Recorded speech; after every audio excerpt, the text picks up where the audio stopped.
अस्सलाम वालेकुम लो जी यारो बेलियो मित्रों सज्जनों ते सहेलियों तुसीं देख रहे हो एस अहमद पंजाबी ते कोई घबराने वाली गल नहीं। इत्थे कोई मेरा मतलब नवा कट्टा खुलिया कोई नहीं, ना कोई कट्टा खुलिया ना कोई संडा खुलिया ते कोई अपना फिक्र वाली गल नहीं।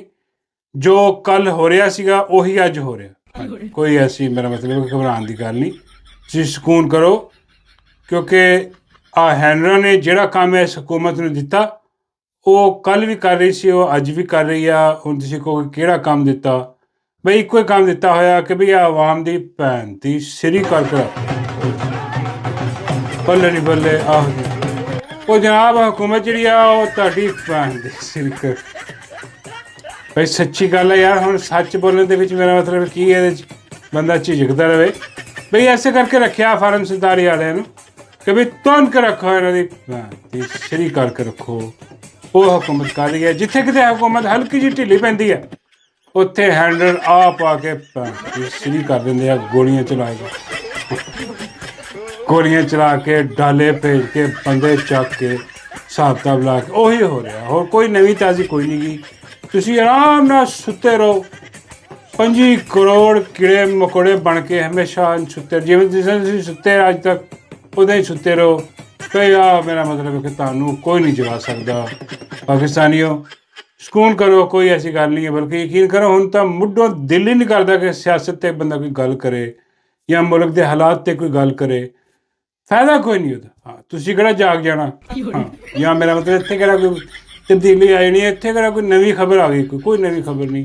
उदां ही सारा कुछ चल रहा, करप्शन चल रही है, इन्हां दी मारकुट चल रही है, बिल चल रहा, टिकटॉकां बन रही, टिकटॉकां ते मेरा मतलब है कि तलाकां हो रही। हाँ जी हुण तुसीं कहोगे यार तलाकां कित्थे हो गईयां भाजी। आ कोई अपना अली हैदराबादी आ नाम का बंदा, उन्हें अपने 20 लाख की बुढ़ी नूं तलाक कढ मारी हो। बहुत बुरी गल है यार, यकीन करो। क्या बगैरती बेशर्मी हुण देखो आ कित्थे तक पहुँच गई आ कि अगले ने कैमरा ऑन करके तलाक दी है।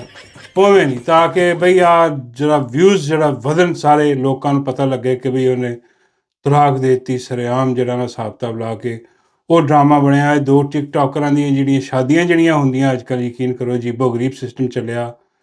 आ मेरा मतलब है कि इन्हां दे मूँह नूं ऐसा लस्ट लग्या। एक तां मेरा मतलब है कि तुसीं मिलियनस व्यूज़ जिहड़े उन्हां नूं दिंदे आ ਉਹ ਫਿਰ ਇੱਕਦਮ ਘਟਦੇ ਆ ਅਤੇ ਉਹਨਾਂ ਦੀ ਫਿਰ ਫਟ ਜਾਂਦੀ ਢੋਲਕੀ। ਹਾਂ ਫਿਰ ਉਹ ਕਹਿੰਦੇ ਯਾਰ ਕੋਈ ਇੱਦਾਂ ਦੀ ਹਰਕਤ ਕਰੋ ਕਿ ਦੁਬਾਰਾ ਜਿਹੜਾ ਨਾ ਲੋਕੀ ਫਿਰ ਮੁਤਵੱਜਾ ਹੋਣ ਸਾਡੇ। ਆਹੀ ਲਾਈਫ ਹੈ ਇਹਨਾਂ ਕੰਜਰਾਂ ਦੀ। ਅਤੇ ਉਹ ਜਨਾਬ ਉਹ ਫਿਰ ਕੋਈ ਨਾ ਕੋਈ ਇੱਦਾਂ ਦੀ ਚਵਲ ਮਾਰਦੇ ਆ। ਹੁਣ ਤਾਂ ਮੈਂ ਮਤਲਬ ਅਖੀਰ ਹੀ ਕਰ ਦਿੱਤੀ ਕਿ ਆਹ ਬਗੈਰਤ ਬੇਸ਼ਰਮ ਲਾਹਨਤੀ ਕਿਰਦਾਰ ਨੇ ਕੈਮਰਾ ਔਨ ਕਰਕੇ ਦਿੱਤੀ ਤਲਾਕ, ਅਤੇ ਉਹਦੇ ਬਾਅਦ ਫਿਰ ਜੂੰ ਇਹਦੇ ਵਿਊਜ਼ ਮਿਲੀਅਨ 'ਚ ਜਾ ਰਹੇ ਆ। ਹਾਏ ਬਈ ਆਹੀ ਤਾਂ ਉਹ ਚਾਹੁੰਦਾ ਸੀਗਾ, ਉਹ ਹੋ ਗਿਆ ਕੰਮ। ਹਾਂ ਉਹ ਜਨਾਬ ਵੀਡੀਓ ਵਾਇਰਲ ਹੋਣੀ ਸ਼ੁਰੂ ਹੋ ਗਈ ਉਹਦੀ, ਅਤੇ ਉਹਦੀ ਬੁੱਢੀ ਦੀ ਜਿਹਨੂੰ ਤਲਾਕ ਦਿੱਤੀ ਉਹ ਵੀ ਸਾਹਮਣੇ ਆ ਗਈ। ਉਹ ਵੀ ਟਿਕਟੋਕ ਕਰੀ ਸੀ ਸਾਰਾ ਕੁਝ, ਅਤੇ ਉਹ ਆਪਣਾ ਆ ਕੇ ਉਹਨੇ ਵੀ ਆਪਣਾ ਇਲਜ਼ਾਮਾਤ ਉਹਦੇ 'ਤੇ ਲਾਏ, ਉਹਨੇ ਉਹਦੇ 'ਤੇ ਲਾਏ, ਇੱਕ ਦੂਜੇ 'ਤੇ ਲਾਏ ਆ ਕੇ। ਅਤੇ ਇਹ ਚੱਲਦਾ ਰਹਿੰਦਾ ਕੰਮ, ਯਕੀਨ ਕਰੋ। ਲੇਕਿਨ ਆ ਹੁਣ ਕੈਸੀ ਪਸਤੀ ਦੇ ਵਿੱਚ ਲੋਕ ਗਿਰ ਗਿਆ ਕਿ ਵੀ ਹੁਣ ਆ ਘਰੇਲੂ ਮਾਮਲਾ ਜਿਹੜੇ ਆ ਇੱਦਾਂ ਦੇ ਤਲਾਕਾਂ ਵਾਲੇ ਉਹ ਲਿਆ ਕੇ ਮੰਜ਼ਰੇ ਆਮ 'ਤੇ ਜਿਹੜਾ ਨਾ ਉਹ ਸਾਡੇ ਸਾਹਮਣੇ ਰੱਖੇ ਰਹੇ ਆ ਕਿ ਲੋਕ ਦੇਖੋ ਆ ਸਾਡੇ ਘਰ 'ਚ ਕੀ ਹੋ ਰਿਹਾ। ਕੋਈ ਆਪਣਾ ਕਿਤੇ ਆਪਣਾ ਕੋਈ ਬੱਚਾ ਜੰਮ ਰਿਹਾ, ਉਹ ਆਪਣਾ ਕੈਮਰਾ ਲੈ ਕੇ ਅੰਦਰ ਪਹੁੰਚਿਆ ਹੋਇਆ ਕਿ ਆ ਦੇਖੋ ਕੀ ਹੋ ਰਿਹਾ। ਹੱਦ ਹੀ ਆ। ਕੋਈ ਆਪਣਾ ਸ਼ਾਦੀ ਕਰ ਰਿਹਾ ਸੁਹਾਗ ਰਾਤ ਵਾਲੇ ਦਿਨ ਕੈਮਰਾ ਲੈ ਕੇ ਕਮਰੇ 'ਚ ਵੜ ਗਿਆ, ਆਹ ਦੇਖੋ ਮੇਰੀ ਬੁੱਢੀ। ਮੇਰਾ ਮਤਲਬ ਕੀ ਯਾਰ ਹੋ ਰਿਹਾ ਕਿੱਥੇ, ਮੇਰਾ ਮਤਲਬ ਕੀ ਮਾਸ਼ਰਾ। ਬਾਬੇ ਕਹਿੰਦੇ ਬਸ ਇੱਦਾਂ ਦੇ ਮਾਸ਼ਰੇ 'ਤੇ ਫਿਰ ਇਹ ਜਿਹੜੀਆਂ ਆਪਣਾ ਮਾਈ ਉੱਤੇ ਮੁਸੱਲਤ ਆ, ਮਾਈ ਦੇ ਹੈਂਡਲਰਸ ਜਿਹੜੇ ਨੇ ਇਹ ਡਿਜ਼ਰਵ ਕਰਦੇ ਨੇ ਪੁੱਤਰ। ਹਾਂ ਕੰਜਰਾਂ ਦੇ ਉੱਤੇ ਕੰਜਰ ਹੀ ਆਉਂਦੇ ਨੇ ਬਾਬਾ ਜੀ। ਮੈਂ ਕੀ ਯਾਰ ਸਾਰੇ ਤਾਂ ਨਹੀਂ ਕੰਜਰ। ਹਾਂ ਬਾਬੇ ਕਹਿੰਦੇ ਨਹੀਂ ਅਕਸਰੀਅਤ ਕੰਜਰਾਂ ਦੀ ਹੋ ਗਏ, ਜਿਹੜੇ ਨਹੀਂ ਵੀ ਸੀ ਉਹ ਵੀ ਹੋ ਗਏ ਟਿਕਟੋਕ। ਇਹਨਾਂ ਨੂੰ ਵੀ ਸਵਾਦ ਆਉਂਦਾ ਟਿਕਟੋਕ 'ਤੇ ਇੱਦਾਂ ਦੀਆਂ ਤਲਾਕਾਂ, ਇੱਦਾਂ ਦੇ ਡਰਾਮੇ। ਫਿਰ ਬਾਅਦ 'ਚੋਂ ਫਿਰ ਕੀ ਹੋਇਆ, ਕੌਣ ਕਸੂਰਵਾਰ ਨਿਕਲਿਆ। ਅੱਧੇ ਕਹਿਣਗੇ ਨਹੀਂ ਹਾਂ ਕਿੰਨਾ ਉਹਦੇ 'ਤੇ ਜ਼ੁਲਮ ਹੋਇਆ, ਬਾਕੀ ਕਹਿਣਗੇ ਨਹੀਂ ਆ ਉਹਦੇ 'ਤੇ ਵੀ ਹੋਇਆ। ਹਾਂ ਇਹ ਸਿਸਟਮ ਚੱਲੇਗਾ ਜਨਾਬ। ਲੇਕਿਨ ਅਸਲ ਗੱਲ ਹੁਣ ਕੀ ਨਿਕਲੀ ਵਿੱਚੋਂ, ਗੱਲ ਇਹ ਵੀ ਨਿਕਲ ਕੇ ਸਾਹਮਣੇ ਆ ਰਹੀ ਹੈ ਕਿ ਵੀ ਆ ਜਿਹੜੀ ਤਲਾਕ ਤੁਸੀਂ ਦੇਖ ਰਹੇ ਹੋ ਹੁੰਦੀ ਹੈ ਸੋਸ਼ਲ ਮੀਡੀਆ 'ਤੇ ਟਿਕਟੋਕਾਂ 'ਤੇ ਹੋ ਰਹੀਆਂ ਸਾਰੀਆਂ ਤਲਾਕਾਂ, ਇਹ ਫਰਵਰੀ ਦੀ ਹੋਈ ਹੋਈ ਹੈ। ਹਾਂ ਪੁਰਾਣੀ ਤਲਾਕ ਆ, ਬਾਸੀ ਤਲਾਕ ਆ। ਉਹਨੇ ਬਥੇਰੇ ਲੁਕਾਉਣ ਦੀ ਕੋਸ਼ਿਸ਼ ਕੀਤੀ। ਉਹਨੇ ਆਪਣਾ ਪਤਨੀ ਉਹਦੀ ਬੁੱਢੀ ਨੇ ਕਿਹਾ ਕਿ ਵੀ ਆਹ ਦੇਖੋ ਆ ਜਿਹੜੀ ਨਾ ਫਰਵਰੀ 'ਚ ਹੋਈ ਸੀ, ਉਹਦੇ ਵਿਊਜ਼ ਘਟ ਗਏ ਸਨ ਤੇ ਉਹ ਕਹਿੰਦਾ ਲੋ ਜੀ ਜ਼ਰਾ ਫਿਰ ਰੀਕ੍ਰੀਏਟ ਕਰੋ ਇਹਨੂੰ ਤਲਾਕ ਨੂੰ ਇੱਕ ਵਾਰੀ ਫੇਰ। ਆ ਤਲਾਕ ਦਾ ਕੰਮ ਇੱਕ ਵਾਰੀ ਫੇਰ ਦੁਬਾਰਾ ਕਰੋ ਤਾਂ ਕਿ ਵਿਊਜ਼ ਤੈਨੂੰ ਵੀ ਲੱਭਣ ਤੇ ਮੈਨੂੰ ਵੀ ਲੱਭੇ। ਸੋ ਦੋਵੇਂ ਮੀਆਂ ਬੀਵੀ, ਸਾਬਕਾ ਮੀਆਂ ਬੀਵੀ ਜਿਹੜੇ ਨੇ, ਉਹਨਾਂ ਨੇ ਫੇਰ ਡਰਾਮਾ ਰਚਾਇਆ। ਡਰਾਮਾ ਰਚਾ ਕੇ ਉਹਨਾਂ ਨੇ ਜਨਾਬ ਹੁਣ ਵਿਊ ਹਾਸਿਲ ਕੀਤੇ ਜਨਾਬ ਦੁਬਾਰਾ ਫੇਰ। ਤੇ ਹੁਣ ਬੁੱਢੀ ਜਿਹੜੀ ਆ ਉਹ ਆਪਣਾ ਕੋਈ ਉਂਗਲੀ ਕਹਿੰਦੀ ਮੇਰੀ ਤੋੜ ਛੱਡੀ ਉਹਨੇ, ਤੇ ਉਹ ਆ ਕੇ ਅਪੀਲ ਕਿਹਨੂੰ ਕਰ ਰਹੀ ਆ? ਉਹ ਸਭ ਤੋਂ ਵੱਡੀ ਟਿਕਟੋਕਰ ਜਿਹੜੀ, ਦੇਖੋ ਟਿਕਟੋਕਰਾਂ ਨੇ ਅਪੀਲ ਟਿਕਟੋਕਰ ਨੂੰ ਨਹੀਂ ਕਰਦੇ, ਉਹ ਕੋਈ ਮੇਰਾ ਮਤਲਬ ਇੱਧਰ ਉੱਧਰ ਨਹੀਂ। ਜਿਹੜੀ ਸਭ ਤੋਂ ਵੱਡੀ ਟਿਕਟੋਕਰ ਆ, ਮਾਈ ਤੰਦੂਰ ਵਾਲੀ, ਮਾਈ ਜਰਨੈਲੀ ਟਿੱਕਿਆਂ ਵਾਲੀ, ਮਾਈ ਕਤਰੀ ਕਬਾਬਾਂ ਵਾਲੀ, ਹਾਂਜੀ, ਤੇ ਮਾਈ ਲਾਹੌਰ ਦਾ ਮੇਰਾ ਮਤਲਬ ਜੋ ਵੀ ਹੈ, ਉਹ ਆਪਣਾ ਜਹਾਜ਼ ਵਾਲੀ ਮਾਈ ਜਿਹੜੀ ਹੈ, ਜਹਾਜ਼ 'ਤੇ ਖਾਸ ਤੌਰ 'ਤੇ ਆ ਡੱਡੂ 'ਤੇ ਵੀ ਕੱਲ੍ਹ ਰੋਸ਼ਨੀ ਪਾਈ ਡੱਡੂ ਨੇ ਕਿ ਬਈ ਆ ਜਹਾਜ਼ ਲਿਆ ਸੀ, ਤੁਸੀਂ ਲਿਆ ਸੀ, ਫਿਰ ਜਾਓ ਮੈਂ ਜੋ ਕਰ ਲਓ ਜੋ ਕਰਨਾ। ਜਿਹੜੀ ਕੱਲ੍ਹ ਬਦਮਾਸ਼ੀ ਡੱਡੂ ਨੇ ਲਾਈ, ਉਹ ਜਹਾਜ਼ ਵਾਲੀ ਮਾਈ, ਜਹਾਜ਼ ਵਾਲੀ ਜਿਹੜੀ ਹੈ, ਉਹਨੂੰ ਅਪੀਲ ਕਰ ਰਹੀ ਹੈ। ਉਹ ਕਹਿੰਦੀ ਹੈ ਕਿ ਦੇਖੋ ਆ ਮੇਰੇ ਨਾਲ ਕੀ ਹੋ ਗਿਆ ਅਤੇ ਮਿਹਰਬਾਨੀ ਕਰੋ ਅਤੇ ਆ ਇਹਨੂੰ ਫੜ ਕੇ ਧੁੰਨ ਦਿਓ।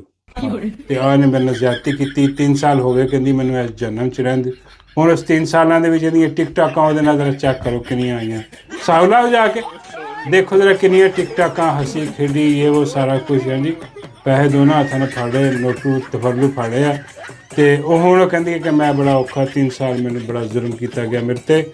ਹਾਂ, ਅਤੇ ਉਹ ਜਿਹੜਾ ਦੂਜਾ ਵਾ ਬਗੈਰਤ ਬੇਸ਼ਰਮ ਲਾਹਨਤੀ ਕਿਰਦਾਰ ਜਿਹੜਾ, ਉਹ ਵੀ ਹੁਣ ਆਇਆ ਮਾਰਕੀਟ 'ਚ ਨਵੀਂ ਵੀਡੀਓ ਲੈ ਕੇ, ਉਹ ਵੀ ਕੁਰਾਨ ਚੁੱਕਿਆ ਆ ਗਿਆ ਕਿ ਮੈਂ ਕਸਮ ਲੱਗੇ ਮੈਨੂੰ, ਮੈਂ ਇਹਨੂੰ ਕੁਛ ਨਹੀਂ ਕਿਹਾ, ਮੈਂ ਹੱਥ ਨਹੀਂ ਲਾਇਆ ਇਹਨੂੰ, ਇਹਦੀ ਜਿਹੜੀ ਉਂਗਲੀ ਟੁੱਟੀ ਆ ਇਹਨੇ ਆਪ ਹੀ ਡਰਾਮੇ ਕਰ ਰਹੀ ਹੈ, ਕੋਈ ਨਹੀਂ ਐਸੀ ਗੱਲ ਮੈਂ ਕੀਤੀ।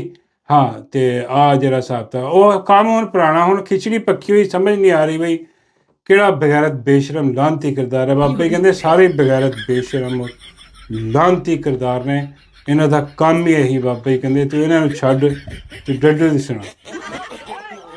ਮੈਂ ਕਿਹਾ ਡੱਡੂ ਦੀ ਛੱਡੋ, ਅੱਜ ਤੁਹਾਨੂੰ ਮੈਂ ਪੋਲੀ ਦੀ ਸੁਣਾਵਾਂ। ਜਿੱਦਾਂ ਦੀ ਟਿਕਟੋਕਰ ਡਰਾਮੇ ਆ ਤੁਸੀਂ ਦੇਖ ਰਹੇ ਹੋ ਇੱਥੇ ਚੱਲਦੇ ਹੋਏ, ਉੱਦਾਂ ਦੇ ਟਿਕਟੋਕ ਡਰਾਮੇ ਹਕੂਮਤ 'ਚ ਵੀ ਚੱਲ ਰਿਹਾ। ਹਾਂਜੀ, ਉਹ ਹੁਣ ਪੋਲੀ ਵੀ ਜਨਾਬ ਆਪਣੀਆਂ ਟਿਕਟੋਕਾਂ ਬਣਾ ਰਹੀਆਂ ਨਿਕਲ ਕੇ ਵੀ ਬੱਲੇ ਵੀ। ਆਹ ਬਈ ਕਮਾਲ ਬਈ, ਆ ਆਪਣਾ ਪੋਲੀ ਨਿਕਲ ਕੇ ਆਈ ਅੰਦਰੋਂ, ਸਾਹਮਣੇ ਕੈਮਰਾ ਵੱਜ ਰਿਹਾ ਅਤੇ ਪੋਲੀ ਉੱਥੇ ਆਪਣਾ ਲਿਸ਼ਕਾਰੇ ਮਾਰਦੀ ਹੋਈ ਨਿਕਲ ਰਹੀ ਆ, ਅਤੇ ਉਹ ਟਿਕਟੋਕ ਬਣਾ ਕੇ ਜਨਾਬ ਲਹਿਰਾਉਂਦੀ ਹੋਈ, ਬਲ ਖਾਂਦੀ ਹੋਈ। ਬਾਬਾ ਜੀ ਕਹਿੰਦੇ ਇਹ ਤਾਂ ਮੈਂ ਤਾਂ ਕਿਸੇ ਅਜ਼ਦਹਾ ਦਾ ਬਲ ਲੱਗਦਾ ਜਿਹੜੇ ਆ ਖਾ ਰਹੀ ਆ, ਕਿਸੇ ਖਾਤੂਨ ਦੇ ਤਾਂ ਨਹੀਂ ਹੋ ਸਕਦੇ, ਕਿਸੇ ਅਜ਼ਦਹਾ ਦੇ ਲੱਗਦੇ ਜਿੱਦਾਂ ਦਾ ਹਿਸਾਬ ਹੈ। ਲੇਕਿਨ ਉਹ ਜਿਹੜੇ ਵੀ ਹੈ ਉਹ ਜਨਾਬ ਉਹਨੇ ਆਪਣਾ ਜਿਹੜੀ ਆ ਕੇ ਬਣਵਾਈ। ਅਤੇ ਆਹ ਹੈ ਹਕੂਮਤ ਦੇ ਵਿੱਚ, ਜਿੱਦਾਂ ਤੁਸੀਂ ਤੁਹਾਨੂੰ ਪਤਾ ਕਿ ਮਿਨਿਸਟਰ ਆ ਅਗਲੀ ਅਤੇ ਹਿਸਾਬ ਕਿਤਾਬ ਲਾ ਕੇ, ਅਤੇ ਜਦੋਂ ਹੀ ਹਕੂਮਤ ਇਹਨਾਂ ਦੀ ਜਾਂਦੀ ਹੈ, ਹਕੂਮਤ ਇਹਨਾਂ ਦੀ ਨਹੀਂ ਸੀ ਇਸ ਤੋਂ ਪਹਿਲੇ ਜਿਹੜਾ, ਅਤੇ ਉਦੋਂ ਇਸ ਟਿਕਟੋਕਰ ਜਿਹੜੀ ਆਪਣਾ ਉਜ਼ਮਾ ਪੋਲੀ ਜਿਹੜੀ ਹੈ ਭੰਬੀਰੀ, ਉਜ਼ਮਾ ਕੈਂਚੀ ਕਹਿ ਲਓ, ਇਹਦਾ ਇਹ ਹਾਲ ਹੁੰਦਾ ਸੀ। जी बाजी, अब तबीयत कैसी है आपकी? ਹਾਂ ਬਹੁਤ ਬੁਰੇ ਹਾਲ ਹੈ ਬਾਜੀ। ਕਿੱਦਾਂ ਤਬੀਅਤ ਆ? ਮਾਸੀ ਠੀਕ ਹੈ ਤੂੰ? ਬਿਲਕੁਲ ਮਾਸੀ ਮੁਸੀਬਤ ਤੇ ਬਣੀ ਹੁੰਦੀ ਹੈ। ਲੋ ਜੀ ਤਬੀਅਤ ਖਰਾਬ ਹੈ, ਮੈਨੂੰ ਗ੍ਰਿਫਤਾਰ ਨਾ ਕਰਨਾ, ਇੱਦਾਂ ਹੀ ਹਿਸਾਬ ਤਾਂ ਲਾ ਕੇ। ਇਹ ਕੀ ਸਾਰਾ ਸ਼ਰੀਫ ਖਾਨਦਾਨ ਹੀ ਟੱਬਰ ਹੀ ਬਿਮਾਰ ਹੋ ਜਾਂਦੇ ਸੀ। ਨਵਾਜ਼ ਸ਼ਰੀਫ ਦਾ ਲਹਦਾ ਕੀੜਾ ਤੰਗ ਕਰਦਾ ਹੁੰਦਾ ਸੀ ਉਹਨੂੰ ਕਿ ਪਲੇਟਲੈਸ ਉੱਤੇ ਥੱਲੇ, ਭਿਖਾਰੀ ਦੀ ਕਮਰ ਹੀ ਨਹੀਂ ਸੀ ਕਿਤੇ ਮਾਰ। ਅੱਜ ਜਦੋਂ ਦਾ ਭਿਖਾਰੀ ਬਣਿਆ ਵਜ਼ੀਰ ਆਜ਼ਮ, ਤੁਸੀਂ ਕਦੀ ਸੁਣਿਆ ਕਿ ਵੀ ਇਹਨੂੰ ਕੋਈ ਕਮਰ ਦਰਦ ਦੀ ਸ਼ਿਕਾਇਤ ਹੋਈ ਹੋਏ? ਇਸ ਬਗੈਰਤ ਲਾਹਨਤੀ ਕਿਰਦਾਰ ਕੋਈ ਬਿਮਾਰ ਹੋਇਆ ਹੋਇਆ, ਕੋਈ ਹਸਪਤਾਲ ਗਿਆ ਹੋਏ, ਕੋਈ ਪਤਾ ਲੱਗੇ ਕਿ ਅੱਜ ਤਬੀਅਤ ਠੀਕ ਨਹੀਂ, ਬਿਲਕੁਲ ਤੂੰ ਤੰਦਰੁਸਤ ਚੰਗੇ ਭਲੇ। ਅੱਜ ਇਹ ਹਕੂਮਤ ਲੱਥੇ ਹੈਂ ਜੀ, ਅਤੇ ਨੈਬ 'ਚ 2 ਕੇਸ ਖੁੱਲ੍ਹਣੇ ਇਹਦੇ, ਇਹਨੇ ਫਿਰ ਬਿਮਾਰ, ਇਹਨੇ ਕੋ ਉੱਠ ਨਹੀਂ ਹੋਣਾ। ਇਹਨੇ ਉੱਦਾਂ ਹੀ ਮੇਰਾ ਮਤਲਬ ਹੈ ਕਿ ਸਾਰਾ ਤੁਸੀਂ ਦੇਖ ਲਓ ਬਿਲਕੁਲ ਉਹ ਹਿਸਾਬ ਕਿਤਾਬ ਆ ਜਿਹੜਾ ਨਾ ਕੱਲ੍ਹ ਨੂੰ ਉੱਠ ਨਹੀਂ ਹੁੰਦਾ ਸੀ ਇਹਦੇ ਕੋਲ, ਅਤੇ ਅੱਜ ਜੋ ਲਿਸ਼ਕਾਰੇ ਮਾਰਦੀ ਫਿਰਦੀ, ਇਹ ਆਪਣੇ ਲਿਸ਼ਕਾਰੇ ਮਾਰਦੀ ਫਿਰਦੀ ਆ। ਉਹ ਜਿਹੜੀ ਉਹ ਬੱਕਰੀ ਜੀ ਹੈ, ਮੇਰਾ ਮਤਲਬ ਰੱਖੇ ਹੁਣ ਤਾਂ ਇਹਨੇ ਆਪ ਕਿਹਾ ਆਪਣੇ ਆਪ ਨੂੰ ਕਿ ਮੈਂ ਗੋਟ ਹਾਂ, ਬੱਕਰੀਆਂ। ਉਹ ਬੱਕਰੀ ਦੇਖ ਲਓ, ਉਹ ਵੀ ਆਪਣੇ ਲਿਸ਼ਕਾਰੇ ਮਾਰੀ ਆ ਸਾਰੇ ਲਿਸ਼ਕਾਰੇ ਮਾਰ ਰਹੀਆਂ, ਮਾਈ ਆਪਣੇ ਲਿਸ਼ਕਾਰੇ ਮਾਰ ਰਹੀ ਆ। ਸਮਝੋ ਬਾਹਰ ਆ ਕਿ ਬਈ ਕਿਸ ਪਾਸੇ ਚੱਲ ਗਿਆ ਕੰਮ, ਕੀ ਹਿਸਾਬ ਕਿਤਾਬ ਹੋ ਗਿਆ, ਹਰ ਪਾਸੇ ਟਿਕਟੋਕ ਹੋਇਆ। ਉਹ ਬਾਬਾ ਜੀ ਕਹਿੰਦੇ ਨੇ ਕਿ ਯਾਰ ਇਹਨਾਂ ਨੂੰ ਲੱਖ ਦੀ ਲਾਹਨਤ ਪਾਓ ਇਹਨਾਂ ਸਾਰਿਆਂ ਦੇ ਸਿਆਸੀ ਬਗੈਰਤਾਂ 'ਤੇ। ਮੈਨੂੰ ਉਹ ਦੱਸ ਕਿ ਬਈ ਜਿਹੜੀ ਆਪਣਾ ਉਹਦੀ ਜਿਹਨੂੰ ਤਲਾਕ ਹੋਈ, ਮੈਂ ਕਿਹਾ ਜੀ ਉਹ ਆਪਣਾ ਜਿਹੜੀ ਉਹਦੀ ਹੈਦਰਾਬਾਦੀ ਦੀ ਬੁੱਢੀ, ਬਾਬਾ ਜੀ ਕਹਿੰਦੇ ਹਾਂ ਹੈਦਰਾਬਾਦੀ ਬੁੱਢੀ, ਉਹਦਾ ਹੁਣ ਕੀ ਪ੍ਰੋਗਰਾਮ? ਮੈਂ ਕਿਹਾ ਉਹਦਾ ਕੀ ਪ੍ਰੋਗਰਾਮ ਹੋਣਾ ਵਿਚਾਰੀ ਦਾ? ਉਹਨੂੰ ਸਰੇਆਮ ਤਲਾਕ ਹੋ ਗਈ। ਉਹ ਹੁਣ ਆ ਕੇ ਮੇਰਾ ਮਤਲਬ ਅਪੀਲਾਂ ਕਰ ਰਹੀ ਆ ਕਿ ਵੀ ਦੇਖੋ ਮੇਰੇ ਨਾਲ ਕੀ ਹੋ ਗਿਆ ਇਹ ਉਹ ਸਾਰਾ। ਬਾਬਾ ਜੀ ਕਹਿੰਦੇ ਉਹ ਤਾਂ ਪੁਰਾਣਾ ਕੰਮ ਹੋ ਗਿਆ ਨਾ, ਹੁਣ ਤੇ ਦੁਬਾਰਾ ਉਹ ਚਲੋ ਵਿਊਜ਼ ਮਿਲ ਜਾਣਗੇ ਉਹਨੂੰ। ਲੇਕਿਨ ਬਾਬਾ ਜੀ ਕਹਿੰਦੇ ਯਾਰ ਉਹਨੇ ਹੁਣ ਅੱਗੇ ਟਿਕਟਾਕਾਂ ਤਾਂ ਬਣਾਉਣੀਆਂ। ਮੈਂ ਕਿਹਾ ਲਾਜ਼ਮੀ ਗੱਲ ਹੈ, ਟਿਕਟਾਕਾਂ ਬਣਾਉਣੀਆਂ ਉਹਨੇ, ਟਿਕਟਾਕਾਂ ਦੇ ਬਗੈਰ ਇਹਨਾਂ ਦਾ ਗੁਜ਼ਾਰਾ ਹੀ ਹੈ ਨਹੀਂ। ਹਾਂ, ਇਹ ਮੇਰਾ ਮਤਲਬ ਕਿ ਟਿਕਟੋਕ ਔਰ ਵੀਲੋਗਸ ਔਰ ਇੱਦਾਂ ਦੇ ਅਜੀਬੋ ਗਰੀਬ ਕਿਸਮ ਦੀਆਂ ਚੀਜ਼ਾਂ ਜਿਹੜੀਆਂ ਨੇ ਨਾ, ਘਰੇਲੂ ਕਿਸਮ ਦੀਆਂ, ਉਹ ਚੱਲਣੀਆਂ ਨੇ। ਹਜੇ ਉਹਨੇ ਹੋਰ ਇਲਜ਼ਾਮਾਤ ਲਾਣੇ ਐਸੇ ਐਸੇ ਗੰਦੇ ਔਰ ਗਲੀਜ਼ ਤਰੀਨ ਉਹਦੇ 'ਤੇ ਲਾਣੇ ਆ। ਅਤੇ ਉਹ ਇਹ ਇਲਜ਼ਾਮਾਤ ਦੇ ਵਿੱਚ ਦੋਨਾਂ ਦੇ ਵਿਊਜ਼ ਵੀ ਹਾਈ ਜਾਣਗੇ, ਉੱਤੇ ਜਾਣਗੇ, ਡਾਲਰ ਹੋਰ ਆਉਣਗੇ। ਹਾਂ, ਅਤੇ ਉਹਦੇ ਬਾਅਦ ਫਿਰ ਜਿਹੜਾ ਨਾ ਫਿਰ ਆਵਾਮ ਬੋਰ ਹੋਣੀ ਸ਼ੁਰੂ ਹੋ ਜਾਏਗੀ, ਬਾਰ ਇੱਕੋ ਹੀ ਚੀਜ਼ਾਂ ਦੇਖ ਕੇ ਕਹਿੰਦੇ ਯਾਰ ਲਾਨਤ ਪਾਓ, ਕੋਈ ਹੋਰ ਨਵੀਂ ਸ਼ੈ ਲਵੋ। ਫਿਰ ਉਹਨੇ ਦੇਰ ਨੂੰ ਕਿਸੇ ਹੋਰ ਦੀ ਤਲਾਕ ਹੋ ਜਾਏਗੀ, ਜਾਂ ਕਿਸੇ ਹੋਰ ਦੇ ਘਰ ਕਾਕਾ ਹੋ ਜਾਏਗਾ, ਜਾਂ ਕਿਸੇ ਹੋਰ ਦੇ ਘਰ ਕੁਛ। ਬਾਬਾ ਜੀ ਕਹਿੰਦੇ ਕਿਹਦੇ ਘਰ ਹੋ ਸਕਦਾ ਪਰ? ਮੈਂ ਕਿਹਾ ਬਾਬਾ ਜੀ ਡੱਡੂ ਦੇ ਘਰ ਤਾਂ ਨਹੀਂ ਹੋਣਾ। ਬਾਬਾ ਜੀ ਕਹਿੰਦੇ ਉਹਦੇ ਘਰ ਕਿਉਂ ਨਹੀਂ? ਮੈਂ ਕਿਹਾ ਬਜ਼ੁਰਗ ਔਰਤ ਹੋ ਗਈ, ਹੁਣ ਬਜ਼ੁਰਗਾਂ ਦੇ ਮੇਰਾ ਮਤਲਬ ਤੂੰ ਬਸ ਉਹਦੇ ਛੱਡੋ ਕਿਹੜਾ ਉਹਦਾ। ਹਾਂ, ਅਤੇ ਉਹ ਹੋ ਸਕਦਾ ਕਿ ਇਹਨਾਂ 'ਚ ਹੀ ਦੁਬਾਰਾ ਇਹਨਾਂ ਦੀ ਸੁਲ੍ਹਾ ਹੋ ਜਾਏ ਅਤੇ ਫਿਰ ਇਹਨਾਂ ਦੀ ਕਾਕਾ ਹੋ ਜਾਏ, ਇੱਕ ਨਵਾਂ ਟਵਿਸਟ ਹੋ ਜਾਏ ਕਹਾਣੀ ਦੇ ਵਿੱਚ, ਦੁਬਾਰਾ ਸਾਬਤਾ ਹੋਵੇ। ਬਾਬਾ ਜੀ ਕਹਿੰਦੇ ਉਹ ਤਾਂ ਠੀਕ ਹੈ, ਲੇਕਿਨ ਦੁਬਾਰਾ ਹੋ ਨਹੀਂ ਸਕਦਾ ਇਹਨਾਂ ਦਾ। ਉਹ ਫਿਰ ਜਿਹੜਾ ਨਾ ਹਿਸਾਬ ਕਿਤਾਬ ਦੇਖ ਲਓ, ਫਿਰ ਅਗਰ ਉਹਨੂੰ ਚਾਹੀਦਾ ਵਾ ਕੋਈ ਬੰਦਾ, ਬਾਬਾ ਜੀ ਕਹਿੰਦੇ ਮੇਰਾ ਜ਼ਿਕਰ ਕਰ ਦੇ। ਮੈਂ ਕਹਿੰਦੀ ਬਾਬਾ ਜੀ ਉਹਨੇ ਘਰ ਜਵਾਈ ਰੱਖਿਆ ਹੋਇਆ ਸੀ। ਬਾਬਾ ਜੀ ਕਹਿੰਦੇ ਇਸ ਨਾਲੋਂ ਚੰਗੀ ਹੋਰ ਕੀ ਗੱਲ ਹੋ ਸਕਦੀ? ਹਾਂ, ਬੰਦਾ ਘਰ ਜਵਾਈ ਹੋਏ। ਮੈਂ ਬਾਬਾ ਜੀ ਲੱਖ ਦੀ ਲਾਹਨਤ ਤੱਕ ਘਰ ਜਵਾਈ ਹੋਈ। ਦੇਖਿਆ ਨਹੀਂ ਸਫਦਰ ਦਾ ਹਾਲ? ਦੇਖ ਲਓ, ਘਰ ਜਵਾਈ ਹੋਇਆ ਸੀਗਾ ਉਹ, ਅੱਜ ਦੇਖ ਲਓ ਕਿੱਥੇ ਉਹਦੇ। ਮੇਰਾ ਮਤਲਬ ਹੈ ਕਿ ਉਹ ਸ਼ਸ਼ਕੇ ਵਰਦੀ ਪਾ ਕੇ ਇਹ ਉਹ ਸਾਰਾ, ਜਦ ਦਾ ਘਰ ਜਵਾਈ ਹੋਇਆ ਬਿਲਕੁਲ ਹੀ ਫਰਕ ਹੀ ਹੋ ਗਿਆ। ਮੈਂ ਕਿਹਾ ਦੇਖੋ ਅੱਜ ਕੱਖ ਨਹੀਂ ਰਿਹਾ ਉਹਦੇ ਕੋਲ, ਸਿਰਫ ਬੈਠਾ ਦੇਖਦਾ ਕਿ ਮਾਈ ਤਿਆਰ ਹੋ ਕੇ ਕਦੀ ਇੱਧਰ ਜਾ ਰਹੀ ਹੁੰਦੀ, ਕਦੀ ਉੱਧਰ ਜਾ ਰਹੀ ਹੁੰਦੀ ਹੈ, ਕਦੀ ਕਿਸੇ ਨਾਲ ਹਿਸਾਬ ਲਾ ਰਹੀ ਹੁੰਦੀ ਹੈ। ਮੈਂ ਮਤਲਬ ਮੀਟਿੰਗ ਸ਼ੀਟਿੰਗ ਹੋ ਰਹੀ ਹੁੰਦੀ ਹੈ, ਕਦੀ ਜਹਾਜ਼ ਉੱਡ ਰਹੀ ਹੁੰਦੀ ਹੈ ਆਪਣੇ, ਤਾਂ ਉਹਨੂੰ ਕੋਈ ਲਿਫਟ ਨਹੀਂ। ਉਹ ਆਪਣਾ ਸਲਵਾਰ ਕਮੀਜ਼ ਪਾ ਕੇ ਕਿਤੇ ਹੋਟਲ 'ਤੇ ਬਹਿ ਕੇ ਰੋਟੀ ਖਾ ਰਿਹਾ ਹੁੰਦਾ। ਕੁੱਤਿਆਂ ਵਰਗੀ ਜ਼ਿੰਦਗੀ। ਬਾਬਾ ਜੀ ਕੀ ਕਰਨਾ ਤੁਸੀਂ ਘਰ 'ਚ ਹੋਈ ਬਣ ਕੇ, ਲੱਖ ਦੀ ਲਾਨਤ ਭੇਜੋ। ਬਾਬਾ ਜੀ ਕਹਿੰਦੇ ਵੈਸੇ ਹੈ ਬਗੈਰਤੀ ਵਾਲੀ ਗੱਲ, ਸ਼ਰਮ ਵਾਲੀ ਗੱਲ ਆ, ਵੀ ਬਹੁਤ ਭੈੜੀ ਹੋਈ ਉਹਦੇ ਨਾਲ। ਮੈਂ ਕਿਹਾ ਹਾਂਜੀ, ਉਹ ਸਫਦਰ ਨਾਲ ਵੀ ਬਹੁਤ ਭੈੜੀ ਹੋਈ। ਹਾਂ, ਅਤੇ ਘਰ ਜਵਾਈਆਂ ਨਾਲ ਹੁੰਦੀ ਭੈੜੀ ਆ, ਇਸ ਕਰਕੇ ਉਹ ਨਹੀਂ ਹਿਸਾਬ ਕਿਤਾਬ। ਬਾਕੀ ਕੋਈ ਹੋਰ ਹਿਸਾਬ ਲਾਓ ਜੇ ਲੱਗਦਾ ਤੁਹਾਡਾ। ਬਾਬਾ ਜੀ ਕਹਿੰਦੇ ਯਾਰ ਇੱਕ ਹੋਰ ਖਬਰ ਜਿਹੜੀ ਆ ਰਹੀ ਸੀ। ਮੈਂ ਕਿਹਾ ਬਾਬਾ ਜੀ ਕਿਹੜੀ? ਬਾਬਾ ਜੀ ਕਹਿੰਦੇ ਯਾਰ ਉਹ ਆਪਣਾ ਇਮਾਦ ਵਸੀਮ ਜਿਹੜਾ ਕ੍ਰਿਕਟਰ, ਉਹਦੀ ਕੋਈ ਵੀਡੀਓ ਚੱਲ ਰਹੀ ਹੈ। ਹਾਂਜੀ, ਇਹ ਨਵਾਂ ਇੱਕ ਛਾਪਾ ਖੁੱਲ੍ਹ ਗਿਆ, ਕੱਟਾ ਖੁੱਲ੍ਹ ਗਿਆ। ਉਹ ਇਮਾਦ ਵਸੀਮ ਦੀ ਜਿਹੜੀ ਬੇਗਮ ਆ, ਉਹਨੇ ਮੈਂ ਸਾਨੂੰ ਇੱਕ, ਉਹ ਇੰਗਲੈਂਡ 'ਚ ਸੀਗੀ, ਬੜੀ ਸ਼ਾਦੀ, ਬੜੀ ਟਾਈਮ ਪਟਾਸ ਹੋਈ ਜੀ, ਬਹੁਤ ਚਰਚੇ ਹੋਏ, ਸ਼ਾਦੀ ਹੋਈ ਜਨਾਬ, ਇਹ ਉਹ ਫਲਾਣਾ ਢਿੰਗੜਾ ਜੀ, ਆਪਣਾ ਬੜੇ ਖਰਚੇ ਹੋਏ ਹਿਸਾਬ ਲਾ ਕੇ। ਉਹ ਹੁਣ ਉਹਨਾਂ ਦੀ ਪਤਾ ਲੱਗਿਆ ਕਿ ਉਹ ਤਲਾਕਾਂ ਕਿਤੇ ਹੋ ਗਈਆਂ ਉਹਨਾਂ ਦੀਆਂ, ਅਤੇ ਹੁਣ ਉਹਦੀ ਬੁੱਢੀ ਨੇ ਜਨਾਬ ਕੋਈ ਵੀਡੀਓ ਵੀ ਲੀਕ ਕੀਤੀ, ਬਣਾਈ ਹੋਈ, ਕਿ ਉਹਨਾਂ ਦੇ ਮੇਰਾ ਮਤਲਬ ਕਾਕਾ ਹੋ ਰਿਹਾ ਸੀਗਾ, ਅਤੇ ਉਹ ਕਹਿੰਦਾ ਜੀ ਆਹ ਨਹੀਂ ਹੋਣਾ ਚਾਹੀਦਾ ਇਹਨੂੰ, ਜਿਹੜਾ ਨਾ ਉਹ ਡਾਕਟਰ ਕੋਲ ਗਿਆ, ਉਹਨੂੰ ਕਿਹਾ ਦਵਾਈ ਦੂਈ ਦਿਓ ਕਰੋ। ਉਹ ਕਹਿੰਦੀ ਨਹੀਂ ਮੈਂ ਤਾਂ ਕਾਕਾ ਮੇਰਾ ਮਤਲਬ ਹੋਣਾ, ਆਹ ਤਾਂ ਕਰਨਾ ਕਾਕਾ, ਆਹ ਨਹੀਂ ਛੱਡਣਾ। ਅਤੇ ਉਹ ਕੈਸੀ ਬਗੈਰਤੀ ਬੇਸ਼ਰਮ ਆਦਮੀ, ਉਹਦੇ 'ਚ ਕਿਹਾ ਸੁਣਿਆ ਜਾ ਰਿਹਾ ਕਿ ਬਈ ਆਹ ਕਹਿ ਰਿਹਾ ਕਿ ਵੀ ਮੈਂ ਆਪਣਾ ਜਿਹੜਾ ਨਾ ਆਪਣਾ ਵਰਲਡ ਕੱਪ ਦੇ ਵਿੱਚ ਜਿਹੜਾ ਤਿਆਰੀ ਕਰਨੀ ਹੈ, ਅਤੇ ਮੈਂ ਆਪਣਾ ਟੈਨਸ਼ਨ ਉੱਧਰ ਰੱਖਣੀ ਹੈ, ਇਸ ਕਰਕੇ ਮੈਂ ਬੱਚੇ ਬੁੱਚੇ ਹੋਰ ਨਹੀਂ ਮੈਂ ਪਾਲ ਸਕਦਾ, ਇਹ ਉਹ ਸਾਰਾ ਕੁਛ। ਅਤੇ ਇਹ ਕੋਈ ਸਿਸਟਮ ਉਹ ਬੜਾ ਚੱਲ ਰਿਹਾ ਸੋਸ਼ਲ ਮੀਡੀਆ 'ਤੇ। ਉਹ ਲੋਕ ਹੁਣ ਜਿਹੜੇ ਨਾ ਉਹਨੂੰ ਇਮਾਦ ਵਸੀਮ ਨੂੰ ਉਹਨੂੰ ਕਹਿ ਰਿਹਾ ਕਿ ਯਾਰ ਇੰਤਹਾਈ ਬੜੇ ਬਗੈਰਤ ਔਰ ਬੇਸ਼ਰਮ ਆਦਮੀ ਨਿਕਲਿਆ ਤੂੰ, ਇੰਤਹਾਈ ਘਟੀਆ ਔਰ ਜ਼ਲੀਲ ਆਦਮੀ ਨਿਕਲਿਆ। ਇੰਨਾ ਪ੍ਰੈਸ਼ਰ ਉਹਦੇ 'ਤੇ ਪਾਇਆ। ਉਹ ਕੋਈ ਡਾਕਟਰ ਜਿਹੜੀ ਆ ਉਹਦੇ ਨਾਲ ਕੋਈ ਜਿਹੜਾ ਨਾ ਉਹ ਸਮਝ ਗਈ ਉਹਨੂੰ ਕਿ ਵੀ ਇਹਨੂੰ ਪ੍ਰੈਸ਼ਰਾਈਜ਼ ਕੀਤਾ ਜਾ ਰਿਹਾ। ਉਹ ਨਹੀਂ ਚਾਹੁੰਦੀ ਜੋ ਇਹ ਚਾਹੁੰਦੇ ਆ ਇਹਦੇ ਘਰ ਵਾਲੇ, ਅਤੇ ਆਇਆ ਆਪਣਾ ਇਮਾਦ ਵਸੀਮ, ਅਤੇ ਉਹਨੇ ਫਿਰ ਜਿਹੜਾ ਨਾ ਉਹਨੂੰ ਕੋਈ ਆਪਣਾ ਕਹਿੰਦੇ ਕਿ ਮੈਡੀਸਨ ਵੀ ਦਿੱਤੀਆਂ, ਲੇਕਿਨ ਉਹ ਅੱਛੀਆਂ ਮੈਡੀਸਨ ਸੀਗੀਆਂ ਉਹਦੇ ਵਾਸਤੇ, ਅਤੇ ਕੋਈ ਉਹ ਉਹਨੂੰ ਕੱਢਿਆ ਬਾਹਰ ਕੇ ਵੀ ਆਪਣੇ ਤੋਂ ਇੰਗਲੈਂਡ ਚਲੇ। ਉਹ ਇੰਗਲੈਂਡ ਚਲੇ ਗਈ, ਅਤੇ ਉਹ ਹੁਣ 9 ਮਹੀਨੇ ਉੱਥੇ ਰਹੀ, ਅਤੇ ਉਹ ਆਪਣਾ ਉਹਦਾ ਬੱਚਾ ਬੁੱਚਾ ਹੈ ਉਹਦਾ ਸਾਰਾ, ਅਤੇ ਹੁਣ ਉਹਨੇ ਆ ਕੇ ਪਤਾ ਨਹੀਂ ਕੀ ਹੋਇਆ, ਉਹ ਹੁਣ ਵੀਡੀਓ ਜਿਹੜੀ ਹੈ ਨਾ ਉਹ ਸਰਕੂਲੇਟ ਕਰ ਰਹੀ ਹੈ ਇੱਧਰ ਉੱਧਰ।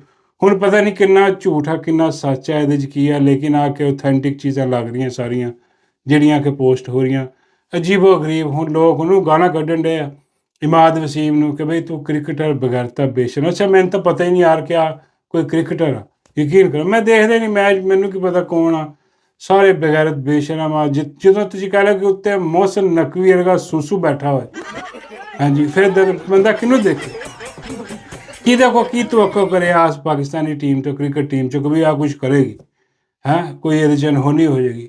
ਉੱਤੇ ਇਹਨਾਂ ਦਾ ਬਗੈਰਤ ਬੇਸ਼ਰਮ ਬੈਠਾ ਹੋਇਆ, ਤੇ ਵਿੱਚ ਵੀ ਇਦਾਂ ਦੇ ਬਗੈਰਤ ਬੇਸ਼ਰਮ ਹੀ ਹੋਣੇ ਆ ਜਿਹੜੇ ਇਦਾਂ ਦੀਆਂ ਬਗੈਰਤੀਆਂ ਬੇਸ਼ਰਮੀਆਂ ਕਰਦੇ ਆ ਆਪਣੀ ਪਰਸਨਲ ਲਾਈਫ ਦੇ ਵਿੱਚ ਵੀ, ਤਾਂ ਜ਼ੁਲਮ ਜਬਰ ਕਰਦੇ ਆ। ਕਿੱਡੀ ਬਗੈਰਤੀ ਬੇਸ਼ਰਮੀ ਹੈ ਵੈਸੇ। ਤੇ ਖੈਰ ਉਹ ਬਾਬਾ ਜੀ ਫਰਮਾਉਂਦੇ ਨੇ ਕਿ ਯਾਰ ਤੁਸੀਂ ਉਸ ਬੰਦੇ ਦੀ ਅਕਲ ਦਾ ਅੰਦਾਜ਼ਾ ਲਾਓ, ਉਸ ਬੰਦੇ ਦੀ ਕਾਬਲੀਅਤ ਦਾ ਅੰਦਾਜ਼ਾ ਲਾਓ, ਤੁਸੀਂ ਉਹਦੇ ਕੈਲੀਬਰ ਦਾ ਅੰਦਾਜ਼ਾ ਲਾਓ। ਮੈਂ ਕਿਹਾ ਬਾਬਾ ਜੀ ਕਿਹੜਾ ਬੰਦਾ?